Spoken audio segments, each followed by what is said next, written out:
김민주는 24살이었습니다. 24해 동안 그는 최정우 씨와 윤지영 씨를 아버지, 어머니라 부르며 지냈습니다. 그는 자신이 입양되었다는 사실을 아주 어렸을 때부터 알고 있었습니다. 양부모님은 이 사실을 민준에게 숨기거나 미화하지 않았습니다. 그들은 민준이 그들의 삶에 찾아온 가장 소중한 선물이며 그 선물은 생명을 준 또 다른 존재로부터 온 것임을 늘 차분하게 이야기해 주었습니다. 덕분에 민준은 자신이 버려졌다는 느낌 대신 두 번의 커다란 사랑을 받고 있다는 든든한 확신 속에서 자랐습니다. 그의 삶은 안정적이었고 충분히 행복했습니다. 그는 현재 서울에서 디자인 관련 회사에 다니고 있으며 주말에는 취미로 카메라를 들고 도시의 풍경을 담으러 다니는 평범한 청년입니다. 그의 방, 책장 깊은 곳에는 작은 나무 상자가 하나 있습니다. 그 안에는 바랜 세월을 담은 종이 한 장이 고이 접혀 있습니다. 바로 생모 이수연 씨가 남긴 편지입니다. 양부모님은 민준이 사춘기를 지나 성인이 되어 스스로 판단할 수 있는 나이가 되자 이 편지를 건네주었습니다. 편지지는 얇고 글씨는 조금 서툴지만 정성스러웠습니다. 나의 사랑하는 아까에게. 문장은 간결했지만 14살 어린 소녀가 느꼈을 미안함과 간절함이 행간에 배어 있었습니다. 저는 아직 아기를 키울 자신이 없어요. 그래서 좋은 부모님을 찾아드려야 한다고 생각했어요. 아기가 행복하게 자라기를 매일매일 기도할게요. 제가 아기를 얼마나 사랑하는지 잊지 말아주세요. 미안해요. 그리고 정말 고마워요. 민주는 그 편지를 처음 읽었을 때 눈물 대신 가슴이 먹먹해지는 것을 느꼈습니다. 미안하다는 절절한 사과보다는 고맙다는 문장과 어린 나이에 홀로 내렸을 결정의 무게가 더 크게 다가왔습니다. 그는 이수연 씨를 원망해 본 적이 없습니다. 단지 한 번쯤 그녀를 만나 눈을 마주하고 저 잘 살았습니다. 행복했습니다. 라고 말해주고 싶은 단순하고도 깊은 소망이 생겼을 뿐입니다. 그는 몇 년 동안 그 소망을 가슴에만 묻어두었습니다.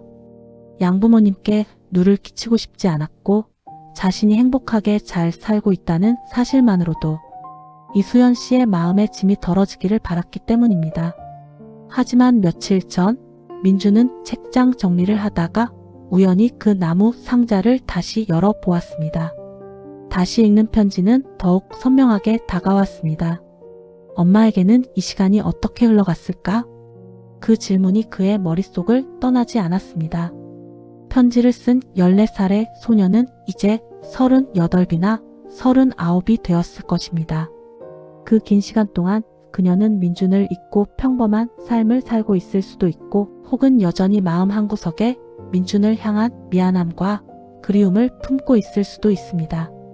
민준은 후자일 것이라고 막연히 짐작했습니다.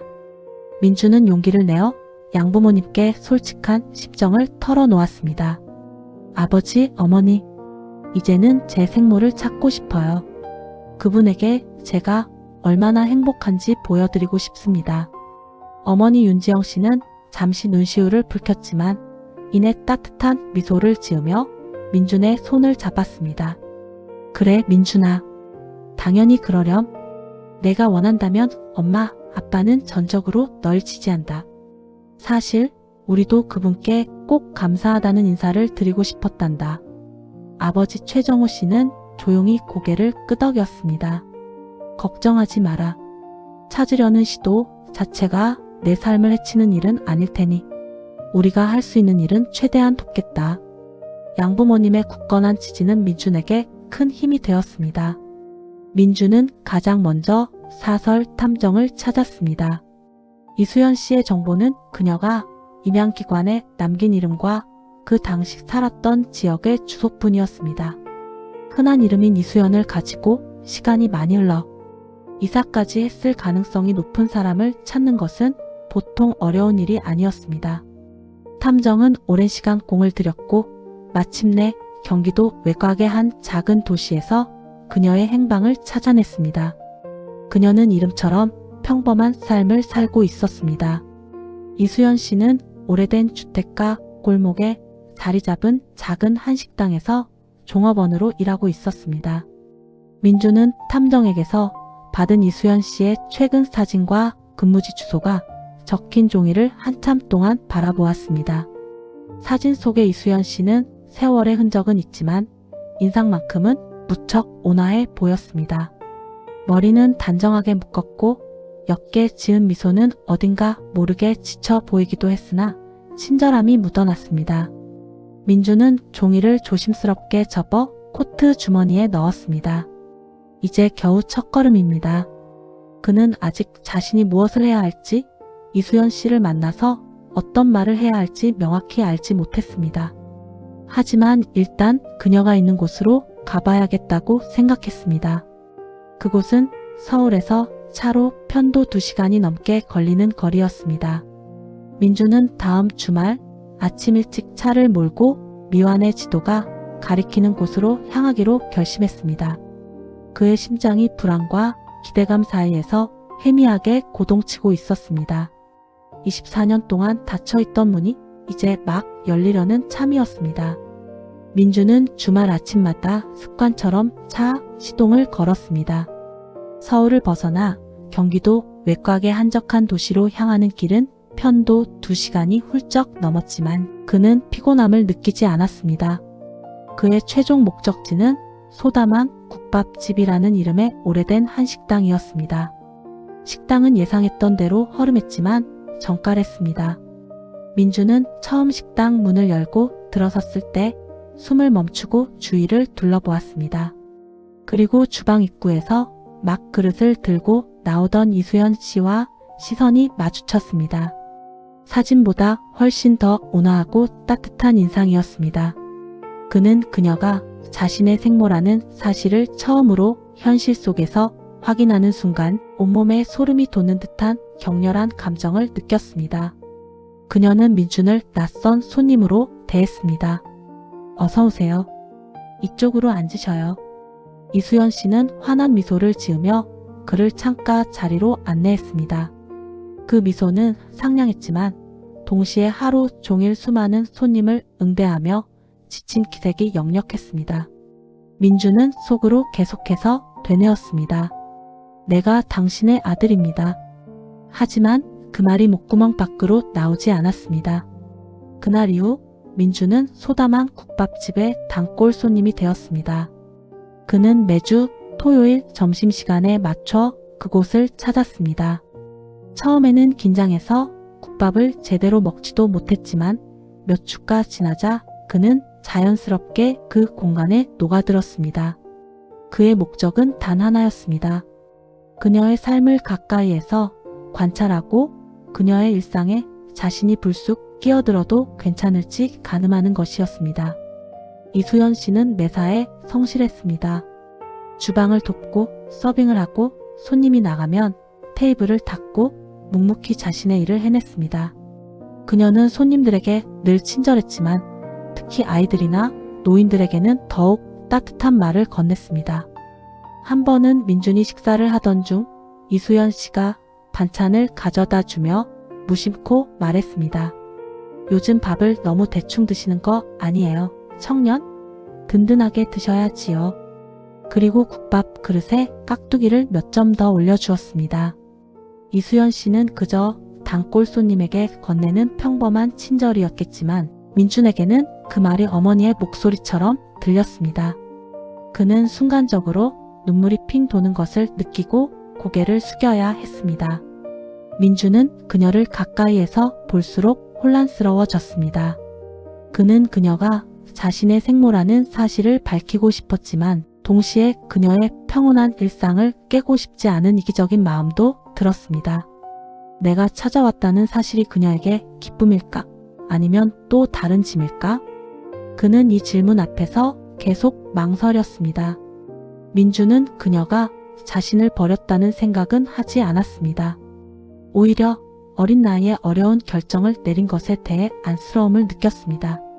하지만 그녀의 삶이 자신으로 인해 과거의 아픔을 다시 끄집어내야 하는 상황이 되는 것은 원치 않았습니다. 어느 날 민주는 식사를 마치고 계산을 하러 카운터로 갔습니다. 그때 식당 주인이 이수연 씨에게 말을 걸었습니다. 이수연 씨, 요즘 힘든 일 있어요? 표정이 별로 안 좋아요. 이수연 씨는 손사래를 쳤습니다. 아니요, 사장님. 괜찮아요.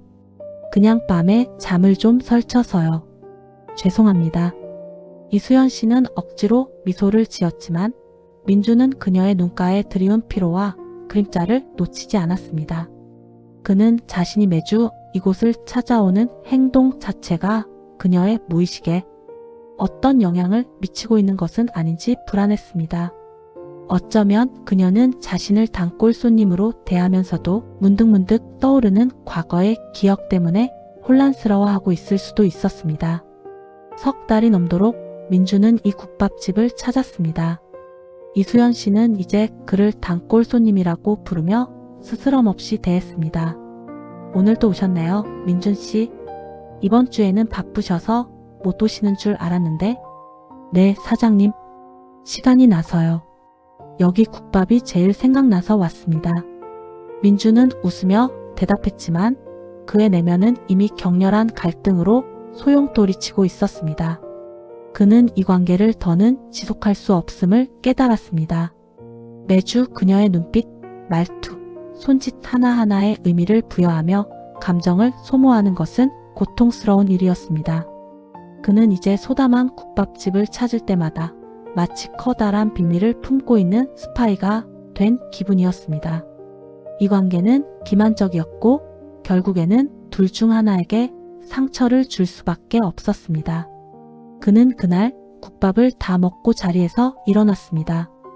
계산을 하는 이수연 씨에게 그는 평소와는 조금 다른 목소리로 말했습니다. 사장님, 다음 주에는 아마 못 올 것 같습니다. 이수연 씨는 고개를 들고 조금 놀란 듯 그를 바라보았습니다. 어머, 그러셔요? 아쉬운데. 먼 길 오시느라 힘드셨을 텐데.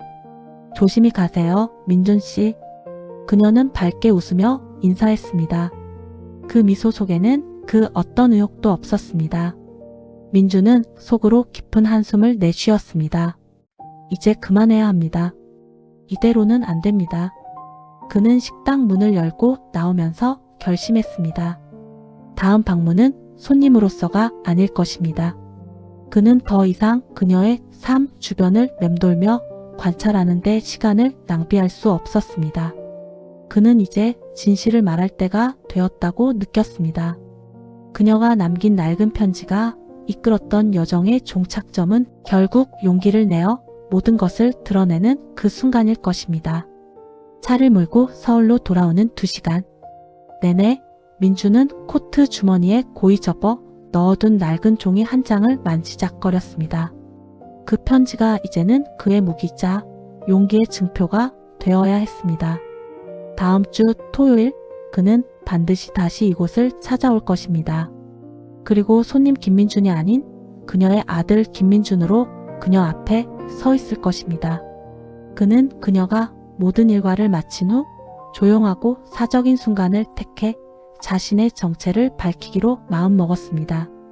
그의 손은 떨렸지만 그의 내면은 놀랍도록 단단하게 굳어 있었습니다.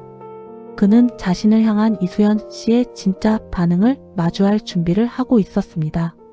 민주는 약속했던 다음 주 토요일에 다시 소담한 국밥집을 찾았습니다.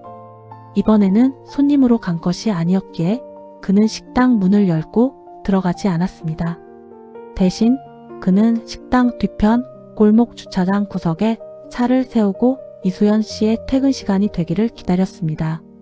오후 늦은 시간 식당 주변의 거리는 인적이 드물었습니다. 민주는 차 안에서 창문을 조금 내리고 바깥의 찬 공기를 들이마셨습니다. 그의 심장은 2시간 운전하는 내내 평정심을 유지하려 애썼지만 이제는 쿵쾅거리며 격렬하게 뛰고 있었습니다. 그는 주머니에 든 낡은 편지를 습관적으로 만졌습니다. 이 편지가 지난 24년의 시간을 이어줄 유일한 달이었습니다. 식당이 문을 닫는 밤 10시가 되자 주방 쪽에서 불이 하나 둘씩 꺼지기 시작했습니다. 잠시 후 이수연 씨가 카디건을 여미고 작은 가방을 맨 채 식당 뒷문으로 나왔습니다. 그녀는 왠지 모르게 지쳐 보였습니다. 민주는 차에서 내려 그녀를 향해 걸어갔습니다. 이수연 씨는 주차장 구석에서 자신을 향해 걸어오는 민준을 보고 잠시 놀란 표정을 지었습니다. 민준 씨? 어쩐 일로 이 시간에 여기 계셔요? 사장님께 드릴 말씀이 있어서 기다렸습니다. 민준의 목소리는 떨렸지만 그는 최대한 침착하게 말했습니다. 말씀이요? 무슨 일 있으셔요? 혹시 드신 국밥에 문제라도? 이수연 씨는 걱정스러운 기색을 내비쳤습니다. 아니요, 그런 건 아닙니다. 민주는 한 걸음 더 가까이 다가섰습니다. 아니, 사실은 중요한 일입니다. 아주 오래된 일에 관한 이야기입니다. 이수연 씨는 민준의 진지하고 긴장된 표정에서 뭔가 심상치 않은 일이 벌어지고 있음을 감지했는지 주변을 두리번거리며 경계하는 듯한 모습을 보였습니다. 오래된 일이라니요? 저는 민준 씨와 그렇게 오래 알지는 못하는데요. 민준은 이수연 씨의 동요하는 눈빛을 똑바로 마주 보았습니다. 지금이었습니다. 그는 천천히 주머니에서 네모나게 접힌 낡은 편지 한 장을 꺼냈습니다. 그리고는 그녀에게 내밀었습니다. 이수연 씨, 이걸 먼저 봐주셨으면 좋겠습니다. 이건 사장님이 제게 보내셨던 겁니다. 이수연 씨는 민준의 손에 들린 편지를 잠시 믿을 수 없다는 듯 바라보았습니다. 편지지는 낡았지만 그 종이의 질감과 색깔, 그리고 희미하게 풍겨 나오는 잉크 냄새는 그녀의 기억 깊은 곳에 묻혀있던 어떤 조각을 건드린 듯 했습니다. 그녀의 손이 미세하게 떨렸습니다. 조심스럽게 편지를 받아 든 이수연 씨는 천천히 편지를 펼쳤습니다. 달빛 아래 희미하게 빛나는 종이 위로 24년 전 14살 소녀였던 자신이 꾹꾹 눌렀었던 문장들이 그녀의 시야에 들어왔습니다. 나의 사랑하는 아까에게. 이수연 씨의 얼굴에서 핏기가 사라졌습니다. 그녀는 편지를 읽는 대신 편지를 쓴 그날의 기억 속으로 빨려 들어간 듯 했습니다. 그녀의 눈가에 눈물이 차오르기 시작하더니 이내 주체할 수 없는 울음이 터져 나왔습니다. 이게 어떻게? 그녀의 목소리는 울음과 경악으로 갈라졌습니다. 민주는 그녀의 눈물을 보며 자신의 마음속 댐도 무너지는 것을 느꼈습니다. 그는 잠시 망설이다가 주차장 바닥에 무너져 내리려는 이수연 씨를 재빨리 팔로 붙잡았습니다. 사장님, 이제 괜찮습니다. 이제는요? 이수연 씨는 그의 품에 기대어 울면서도 다시 고개를 들어 그의 얼굴을 자세히 바라보았습니다. 어쩌면 그녀는 단골 손님을 보면서도 이미 무의식적으로 아들의 모습을 어렴풋이 느끼고 있었을지도 모릅니다. 민준, 너였구나. 내가 내 아기였어. 내 아기. 그녀는 민준의 이름을 중얼거리는 대신 내 아기라는 단어를 몇 번이고 반복했습니다.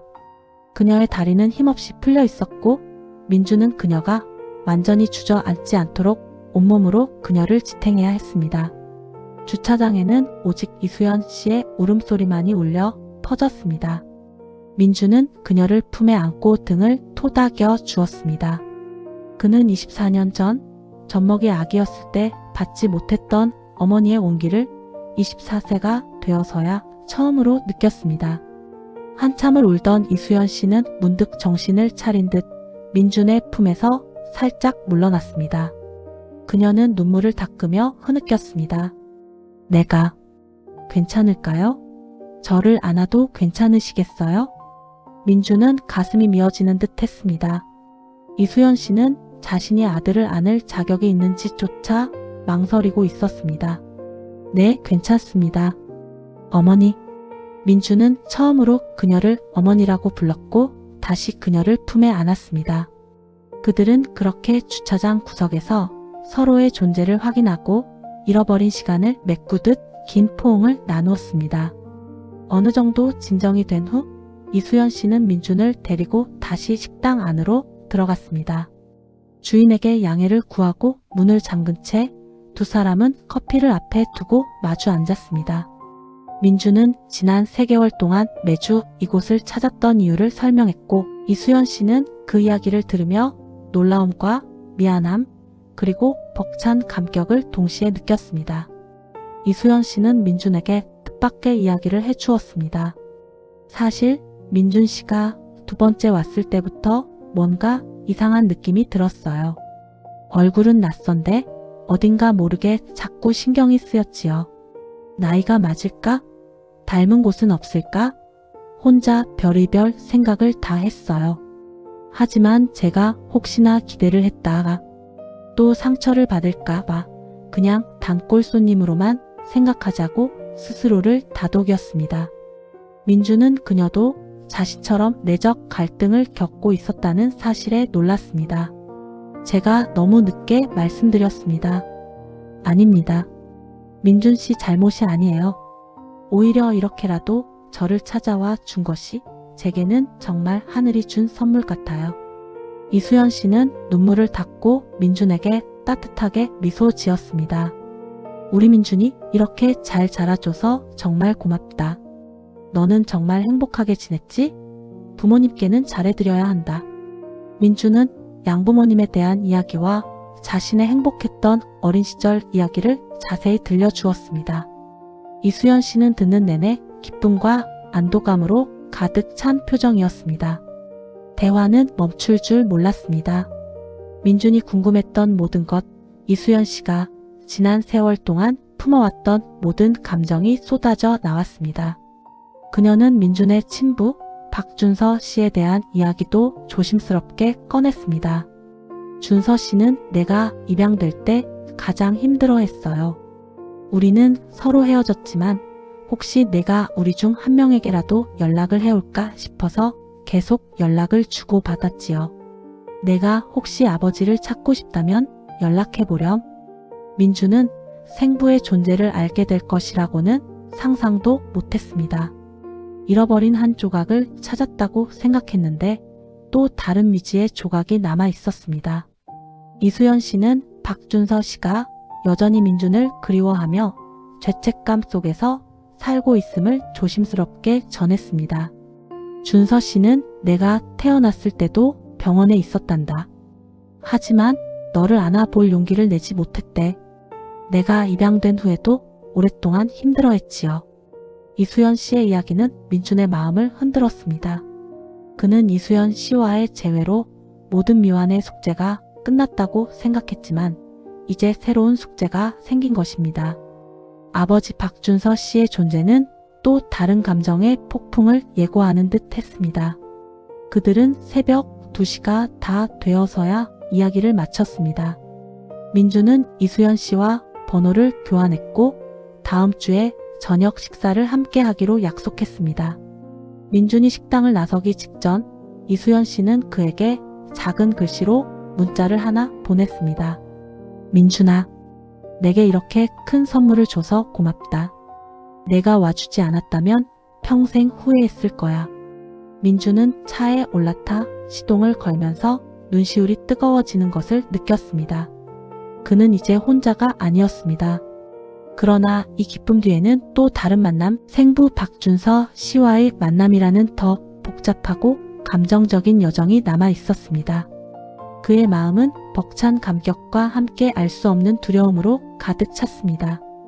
이수연 씨와의 재회는 벅찬 감격이었습니다. 그러나 친부 박준서 씨와의 만남은 민준에게 전혀 다른 종류의 긴장감을 안겨주었습니다. 이수연 씨는 멀리서나마 3달 동안 관찰할 기회라도 있었지만 박준서 씨는 민준에게 완전히 미지의 인물이었습니다.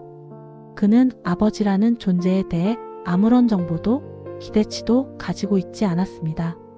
약속된 토요일 오후 민준은 이수연 씨와 함께 공원 벤치에 앉아 박준서 씨를 기다렸습니다. 민준의 손은 땀으로 축축했습니다. 이수연 씨가 그의 손을 잡아주었습니다. 너무 떨지 마렴. 준서 씨는 아마 너보다 100배는 더 떨고 있을 거야. 잠시 후 주차장 쪽에서 건장하지만 약간은 깡마른 중년 남성이 초조한 걸음으로 다가왔습니다. 그는 벤치에 앉아있는 민준을 발견하자마자 걸음을 멈추었습니다. 박준서 씨였습니다. 그는 벤치까지 오는 짧은 거리를 걷는 내내 울고 있었습니다. 얼굴은 이미 눈물 뻔뻑이었고 입술은 실룩거렸습니다. 민준은 그가 무언가를 말하려 애쓰는 듯 보였지만 목소리는 나오지 않았습니다. 박준서 씨는 벤치 앞에 멈춰 섰습니다.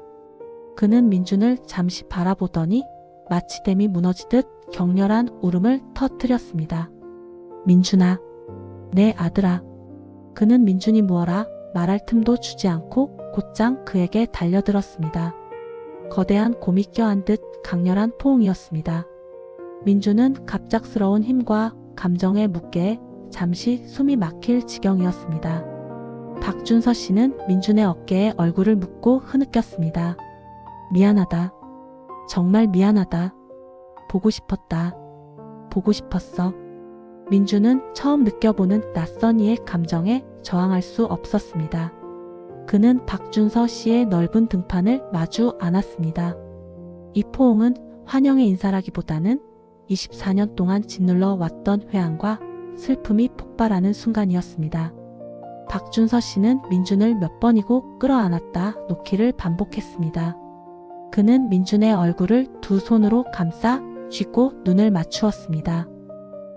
내가 이렇게 컸구나. 우리 아들, 고맙다. 하나님 감사합니다.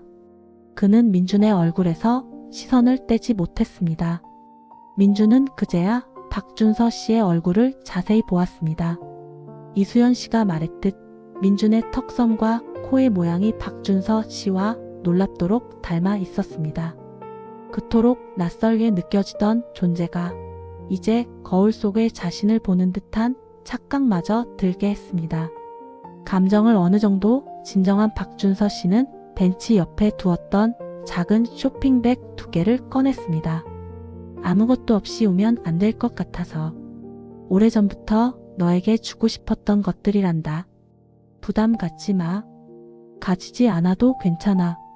첫 번째 쇼핑백에서 나온 것은 낡은 곰 인형이었습니다. 그리고 그 인형은 작은 액자를 안고 있었습니다. 액자 속에는 앳된 얼굴의 10대 소년, 즉 박준서 씨가 갓난아기 민준을 조심스럽게 안고 있는 흑백 사진이 담겨 있었습니다. 민준은 사진을 보고 울컥했습니다. 그는 생부가 병원에 있었다는 사실을 몰랐습니다. 15살 소년이 자신의 아기를 조심스럽게 안고 있는 모습. 그 사진은 말로 다 할 수 없는 절망과 사랑을 동시에 담고 있었습니다. 두 번째 선물은 더욱 충격적이었습니다. 낡은 가죽 표지의 일기장이었습니다. 박준서 씨는 조심스럽게 설명했습니다. 내가 입양된 후 내가 너무 힘들어서 치료를 받을 때 상담 선생님이 권해주신 거야. 내게 편지를 쓰는 것처럼 내 마음을 적었지. 언젠가 내가 나타나면 이 감정들을 다 보여주고 싶었단다. 처음부터 끝까지 다 읽지 않아도 돼. 그냥 내가 널 잊지 않았다는 것만 알아줬으면 좋겠어. 민준은 일기장을 펼쳤습니다. 첫 페이지는 24년 전의 날짜로 시작되었습니다. 1999년 11월 18일. 오늘 내 아들을 보냈다. 아주 작은 아기였다. 지켜주지 못해서 미안하다. 나는 아직 너를 지켜줄 자격이 없는 나약한 아빠다. 선생님은 글을 쓰라고 하셨지만 눈물 때문에 잉크가 번져서 아무것도 쓸 수가 없다. 나는 내가 어떤 이름으로 어떤 부모님 밑에서 자랄지 평생 궁금할 거야. 내가 부디 너를 안아줄 수 있는 따뜻한 사람들을 만나기를. 민준의 눈에서 뜨거운 눈물이 쏟아져 내렸습니다. 그는 생부가 겪은 고통의 깊이를 상상할 수 없었습니다. 그가 지난 24년 동안 홀로 감당해온 아버지의 무게는 그 어떤 말로도 표현할 수 없는 희생이었습니다. 민준은 자신이 버려졌다고 느꼈던 아주 희미한 순간조차도 사실은 그들의 희생적인 사랑 덕분이었음을 깨달았습니다. 이수연 씨는 조용히 자리에서 일어나 민준과 박준서 씨에게 둘만의 시간을 주었습니다. 두 분 이야기 많이 나누세요. 난 잠깐 저쪽에 가 있을게. 두 사람만 남게 되자 박준서 씨는 비로소 편안하게 말을 이어나갔습니다. 그는 자신이 이수연 씨를 어떻게 만났는지, 어떻게 아버지가 될 준비를 했는지, 그리고 결국 어떤 심정으로 민준을 떠나보내야 했는지 담담하게 이야기했습니다. 그리고 대화는 일상적인 주제로 흘러갔습니다. 너 뭐 좋아하는 거 있니? 아빠가 해줄 수 있는 건 다 해주고 싶다. 저는 사실 망고를 정말 좋아합니다. 1년 내내 망고만 먹을 수 있을 것 같아요. 민준이 어색하게 대답했습니다. 박준서 씨는 갑자기 웃음을 터뜨렸습니다. 하하, 내 엄마가 널 임신했을 때 망고에 얼마나 집착했는지. 아니, 하루에 망고 주스 3잔씩은 마셨을 거다. 그리고 너 수영 좋아했니? 고등학교 때 수영 동아리에서 활동했습니다. 맙소사, 나도 대학 때 수영 선수였어. 그리고 너 혹시 록 음악 좋아하니? 특히 90년대 록 가장 좋아합니다. 제 플레이리스트 대부분이 90년대 록입니다. 두 사람은 연이은 놀라운 공통점에 웃음을 멈추지 못했습니다. 외모의 닮은 뿐만 아니라 취향과 습관까지 이어져 있다는 사실은 24년의 공백을 단숨에 채워주는 듯 했습니다. 피는 물보다 진하다는 말이 이토록 현실적으로 느껴진 적이 없었습니다. 박준서 씨는 민준의 손을 꽉 잡았습니다. 내가 잘 자라줘서 정말 고맙다. 내가 평생을 죄인처럼 살았는데 이제야 용서받은 기분이야. 민준은 이제 박준서 씨의 눈을 피하지 않았습니다. 그는 고개를 끄덕이며 진심을 담아 말했습니다. 두 분 덕분에 제가 행복했습니다. 그러니 죄책감 갖지 마십시오. 저를 낳아주시고 그리고 가장 좋은 부모님을 찾아주신 것 정말 감사합니다. 이 말은 박준서 씨에게 가장 필요했던 용서였습니다. 그는 다시 한번 울음을 터뜨렸고 민준은 이번에는 더 이상 주저하지 않고 그의 어깨를 감싸 안았습니다. 잃어버린 아버지와의 재회는 민준의 삶에서 가장 큰 감정의 클라이맥스였습니다. 그는 이제 온전해졌습니다. 박준서 씨와의 만남 이후 민준의 마음은 오랜 가뭄 끝에 단비를 맞은 돼지처럼 촉촉해졌습니다. 그는 더 이상 잃어버린 조각을 찾아 헤매는 사람이 아니었습니다. 24년 동안 풀리지 않았던 숙제가 비로소 완성된 느낌이었습니다. 두 생부모가 건넨 것은 죄책감이나 미안함이 아닌 그를 향한 순수한 사랑과 희생이었습니다. 특히 박준서 씨가 건넨 낡은 일기장은 민준이 알지 못했던 고통의 깊이와 그 속에서도 꺼지지 않았던 희망의 불빛을 보여주었습니다. 재회 후 몇 주가 지났습니다. 민준은 이수연 씨와 정기적으로 만나 점심 식사를 했습니다. 그녀는 그에게 어릴 적 꿈이 무엇이었는지, 학교 생활은 어떠했는지 등 사소하지만 소중한 이야기들을 물었습니다. 이수연 씨의 눈빛은 늘 따뜻했고 민준의 모든 대답에 진심으로 귀 기울였습니다. 민준은 그녀에게서 생모 특유의 편안함과 너그러움을 느꼈습니다. 그들이 함께하는 시간은 마치 어제 헤어진 모자처럼 자연스러웠습니다. 박준서 씨는 바쁜 출장 일정으로 잠시 자리를 비웠지만 수시로 민준에게 안부를 물었습니다. 그는 민준에게 90년대 록 음악의 명반들을 추천해 주었고 민준 역시 그에게 새로 나온 카메라 기종에 대한 정보를 공유했습니다. 취미와 취향의 공통점은 두 사람 사이의 어색함을 빠르게 녹여주었습니다. 그들은 부자 관계라기보다는 오랫동안 떨어져 있던 단짝 친구처럼 서로를 알아가는 중이었습니다. 가장 중요한 순간이 남아 있었습니다. 민준의 양부모인 최정욱 씨와 윤지영 씨는 민준의 친부모를 만나 감사 인사를 전하고 싶다는 뜻을 재차 밝혔습니다. 그들의 진심은 확고했습니다. 우리는 민준이를 키우는 동안 한 번도 이 아이가 우리 것이 아니라고 생각한 적이 없다. 하지만 이 아이에게 생명을 주고 어려운 결정을 내려준 분들에게 감사 인사를 전하는 것은 당연한 일이다. 윤지영 씨가 민준에게 말했습니다. 민준은 그들의 너그러움에 다시 한번 감동했습니다. 질투나 소유욕 대신 순수한 존중과 감사가 담긴 양부모님의 마음은 민준에게 가장 큰 위로였습니다. 그는 이수연 씨와 박준서 씨에게 이 사실을 전했습니다. 두 사람은 처음에는 부담스러워했지만 민준의 진심과 양부모님의 요청에 결국 만남을 수락했습니다. 두 가족의 만남은 한적한 공원의 카페에서 이루어졌습니다. 민준은 두 쌍의 부모님 사이에 앉아 그들의 대화를 지켜보았습니다. 최정우 씨가 먼저 박준서 씨와 악수를 나누며 말했습니다.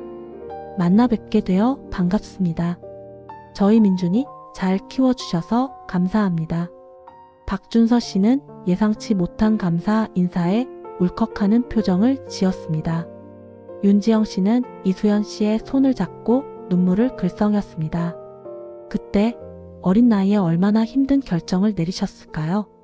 덕분에 저희 부부가 이렇게 귀한 아들과 함께 행복하게 살 수 있었습니다.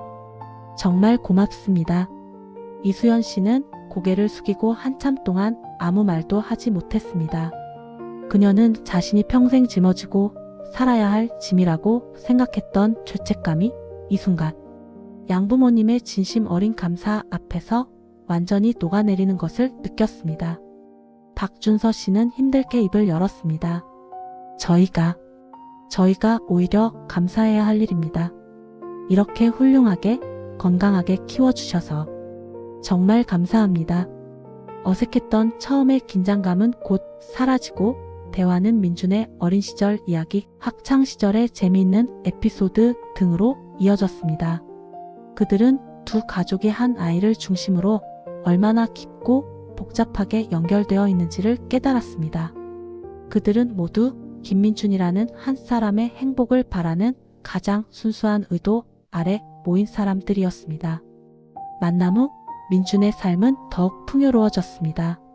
그는 두 쌍의 부모라는 세상에 흔치 않은 든든한 울타리를 갖게 되었습니다.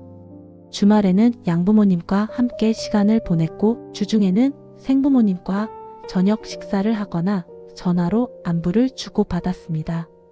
민준은 자신이 두 세계 사이에서 균형을 잡는 존재임을 깨달았습니다. 그는 양부모님에게는 변함없는 아들로서의 사랑과 존경을 드렸고 생부모님에게는 그들의 삶에 다시 찾아가 그들의 짐을 덜어준 것에 대한 감사와 새로운 관계의 기쁨을 선물했습니다. 가끔 그는 자신의 차를 몰고 홀로 서울로 돌아오는 길에 생각합니다. 이 모든 여정의 시작은 낡은 종이 한 장, 14살 소녀의 서툰 글씨에서 비롯되었다는 것을, 그 종이는 단순한 작별 인사가 아니라 24년 후 아들을 다시 찾아오게 만든 강력한 사랑의 끈이었다는 것을 말입니다. 그의 삶은 이제 과거의 아픔이 아닌 2배로 확장된 사랑의 서사로 가득 차 있습니다. 김민준은 깨달았습니다. 인간의 삶은 완벽할 수 없지만 진실한 용기와 순수한 사랑만 있다면 잃어버렸던 모든 것들을 다시 제자리로 돌려놓을 수 있다는 것을. 그의 여정은 끝이 아니라 여러 갈래의 강물이 합쳐져 더욱 깊고 풍요로운 바다로 나아가는 새로운 시작이었습니다.